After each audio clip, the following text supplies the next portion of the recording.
తెలంగాణ రాష్ట్రంలో కాంగ్రెస్ ప్రభుత్వం ఏర్పడిన తరువాత హామీలను అమలు చేయడం లేదని, రైతులకు అందించాల్సిన నిధులను కాంగ్రెస్ ప్రభుత్వం పక్కదారి పట్టించిందని బక్కా జట్సన్ ఆరోపించారు.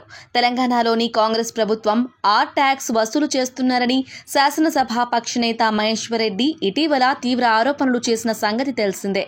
ఆర్ ట్యాక్స్ అంటే రేవంత్ ట్యాక్సా, రాహుల్ ట్యాక్సా, రాజీవ్ ట్యాక్సా అని ప్రశ్నించారు ఆయన. ఇప్పటికే 1500 కోట్ల డబ్బులు పంపించారని, ఇంకా 500 కోట్లు పంపడం కోసం ఈ ట్యాక్స్ వసూలు చేస్తున్నారని ఆయన తీవ్ర ఆరోపణలు చేశారు. ఈ చిట్టా మొత్తం తమ వద్ద ఉందని, సందర్భం వచ్చినప్పుడు అన్ని బయటపెడతామని వారం రోజుల క్రితం వ్యాఖ్యానించారు. అయితే ఇప్పుడు తాజాగా కాంగ్రెస్ బహిష్కృత నేత బక్కా జట్సన్ కూడా రేవంత్ ప్రభుత్వంపై తీవ్ర ఆరోపణలు చేశారు. 7,000 కోట్ల రైతు బంధు నిధులను కాంగ్రెస్ ప్రభుత్వం పక్కదారి పట్టించిందని ఆయన ఆరోపించారు. ఈ నిధులను ఎక్కడికి డైవర్ట్ చేశారో సీఎం రేవంత్ రెడ్డి చెప్పాలని ప్రశ్నించారు. పారిశ్రామికవేత్త మేఘా కృష్ణారెడ్డి తమ్ముడు చిట్టి మీద రాసి ఇస్తే ఆ ట్యాక్స్, బి ట్యాక్స్ కట్ చేసి కాంట్రాక్టర్లకు డబ్బులు రిలీజ్ చేస్తున్నారని అన్నారు. ఆర్థిక శాఖ మంత్రి భట్టి విక్రమార్కనా లేక మేఘా కృష్ణారెడ్డి తమ్ముడా అని ప్రశ్నించారు. తనను కాంగ్రెస్ పార్టీ నుంచి సస్పెండ్ చేయడం కాదని, ప్రజలే రానున్న రోజుల్లో కాంగ్రెస్ పార్టీని సస్పెండ్ చేస్తారని ఘాటు వ్యాఖ్యలు చేశారు. కాగా కొత్తగా బి ట్యాక్స్ పదం తెరపైకి రావడంతో రాష్ట్రంలో రాజకీయ వర్గాల్లో చర్చ మొదలైంది. బి ట్యాక్స్ అంటే ఆర్థిక మంత్రి భట్టి విక్రమార్క ట్యాక్సేనా అని గుసగుసలు వినిపిస్తున్నాయి. కాగా 2 రోజుల క్రితం బక్కా జట్సన్ను కాంగ్రెస్ పార్టీ సస్పెండ్ చేసిన విషయం తెలిసిందే. ఆయన్ను 6 ఏళ్ల పాటు పార్టీ నుంచి సస్పెండ్ చేస్తున్నట్లు టీపీసీసీ క్రమశిక్షణ కమిటీ చైర్మన్ డాక్టర్ చిన్నారెడ్డి ఉత్తర్వులు జారీ చేశారు. ఈ క్రమంలోనే కాంగ్రెస్ నాయకులకు కాకుండా ఇతర పార్టీల నుంచి వచ్చిన వారికి ఎంపీ టికెట్లు ఇస్తున్నారన్న బక్కా జట్సన్ వ్యాఖ్యలను క్రమశిక్షణ రాహిత్యంగా కాంగ్రెస్ అధిష్టానం భావించింది. ఆయన వ్యాఖ్యలపై సంజాయిషీ కోరుతూ షోకాజు నోటీస్ జారీ చేసింది. అయితే దీనికి జట్సన్ ఇచ్చిన వివరణతో సంతృప్తి చెందని క్రమశిక్షణ కమిటీ ఆయన్ను పార్టీ నుంచి 6 ఏళ్ల పాటు బహిష్కరిస్తున్నట్లు ప్రకటన విడుదల చేసింది. ఈ క్రమంలోనే రేవంత్ ప్రభుత్వంపై ఆయన సంచలన వ్యాఖ్యలు చేశారు. నిధులను పక్కదారి పట్టిస్తూ కాంగ్రెస్ ప్రభుత్వమేనని, రైతులకు అందించాల్సిన నిధులను అక్రమంగా దోపిడీ చేస్తుందని ఘాటుగా విమర్శించారు. రేవంత్ ప్రభుత్వం నిధులకు సంబంధించిన వివరాలను ప్రజలకు తెలియజేయాలని ఆయన డిమాండ్ చేశారు. బి ట్యాక్స్ అంటే ఏమిటని ప్రతిపక్ష నేతలతో పాటుగా ప్రజలు అడుగుతున్నారని, ఈ విషయంపై రేవంత్ వివరణ ఇవ్వాలని తెలిపారు.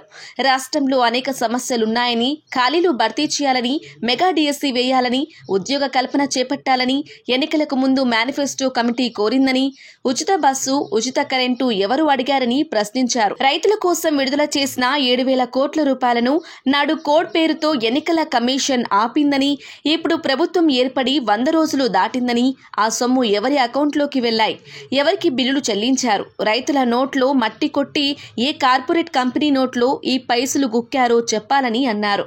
రోజు మేము వచ్చే రోజులల్లా నేను నీ మీద 100% మీరు మర్చిపోండి. మీరు సస్పెన్షన్ అంటే నా తల మీద ఇంటితో సమానం, మీరు లైట్ తీసుకోండి.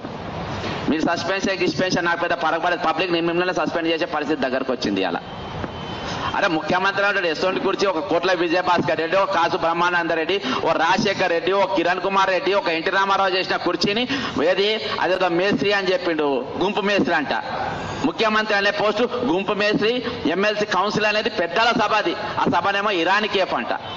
అరే నీ పదవుల విలువ తెలియదు, మంత్రుల విలువ తెలియదు, సభల విలువ తెలియదు, దేంతో పడితే దాన్ని పొడుస్తావు, ప్రజాస్వామ్యం మీద విలువ తెలియదు.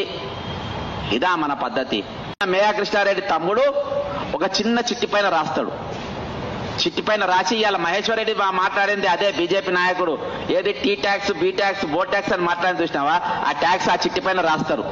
రాసి ఆ చిట్టి తీసుకుపోయి రామకృష్ణారావుకి ఇస్తే ఆ బిల్లు అప్పుడు మీ అకౌంట్లలో పడతాయి. ఏది ఆ ట్యాక్సులు కట్ అయినాక.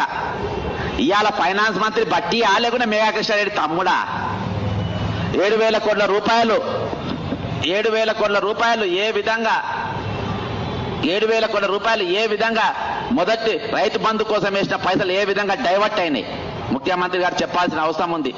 కేసీఆర్ 2 రోజుల ఎన్నికల ముందు అందరి అకౌంట్లకు రైతు బంధు పైసలు వేద్దామనుకున్నప్పుడు ఎలక్షన్ కమిషన్ అప్పుడు 7,000 కోట్ల రూపాయలు ఆపింది అకౌంట్లలో పడకుండా.